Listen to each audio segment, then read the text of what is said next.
Hello guys welcome to my mini blog हजुरहरूलाई स्वागत छ। अनि आज चाहिँ म के गरेर भनेर तपाईँहरूलाई देखाउने नै छु। अनि मामा घरमा चाहिँ आज पूजा छ। अनि पूजा चाहिँ माथि हो नि त, म चाहिँ तल पसलमा छु कि। अनि तपाईँहरूलाई चाहिँ म अहिले देखाउने नै छु है। म चाहिँ अहिले पसलमा बसिरहेको छु, यस्तो अल्छी लागेर।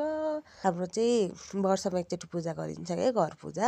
अनि यहाँ चाहिँ चेतना बहिनी र म चाहिँ माथि जाँदैछौँ कि। अनि माथि जाँदाखेरि चाहिँ त्यहाँ लामाले चाहिँ तोर्मो भन्छन् हो त्यो बनाउँदैहरू थियो। टाढी र भाइरी आइरहेको रहेछ कि जाने भनेर र आज त पानी परेर। अनि हामीले चाहिँ यहाँनिर बनाएको थियौँ अचार, झोल तरकारी, अनि त्यसपछि खिर बनाएको थियौँ। बिहान नि बनाएको थियो कि। अनि बिहानको खाजा भ्याएर चाहिँ दिउँसोको खाजा हो नि त। अनि यहाँ चाहिँ मम्मीहरूले चाहिँ धमाधम रोटी बनाउँदै हुन्थ्यो कि बिहानदेखि सुक्खा रोटी। अनि म चाहिँ भाँडा मस्काउन थालेँ। भाँडा मस्काउँदा चाहिँ त्यहाँ अनि हाम्रो 5वटा औँलाको टाइम दिनुपर्ने अरे के हो त्यो दिएँ। अनि नानीको पनि दिँदै थियो है। अनि भरे त आँखेर जानुभएतिर के नली गरेर फेरि बोलाएर अनि लिएर पठाएँ। अनि त्यसपछि म चाहिँ भाँडा पखाल्नलाई अघि माझेको भाँडा। अनि यहाँ चाहिँ के को भिड रहेछ भनेर हेरेको त बत्ती बाल्ने पो भिड रहेछ। अनि बत्ती चाहिँ हामीले 108वटा बाल्नुपर्छ नि त।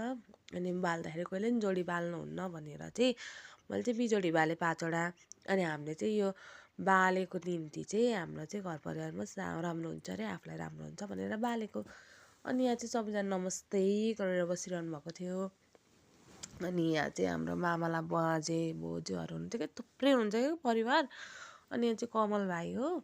अनि चाहिँ मेरो नानी चाहिँ सुत्ने भनेर रुन थाल्यो। अनि मैले चाहिँ सुताइदिएँ नानीलाई।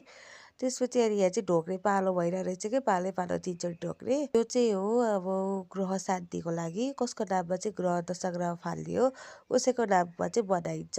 अनि हाम्रो नै फालिन्छ दशा ग्रह त फाल्न त। त्यसको लागि चाहिँ छुट्टै जौ तिल के मिसाएर दिनुहुन्छ कि। अनि त्यही मचाएर फालिदियो भनेर चाहिँ मैले चाहिँ प्रसाद पाएँ। अनि हो यो चाहिँ मेरो भाइलाई दिएको थियो फाल्नुहोस् भनेर। अनि म चाहिँ मासतिर आएँ कि भाइहरूलाई उता पठाएर हेरेको कोही नै रहेछ। अनि हाम्रो चाहिँ लुदर नै फेरे हो नि त, वर्षको एकचोटि फेर्छ लुदर पनि। अनि लुदर फेरेर चाहिँ मैले चाहिँ तपाईँहरूलाई देखाउन लागिरहेको थिएँ के अरे अघिरको मान्छेहरू भएर चाहिँ कहाँ फाल्ने भनेर। हो यो चाहिँ जम्बू डाँडा हो।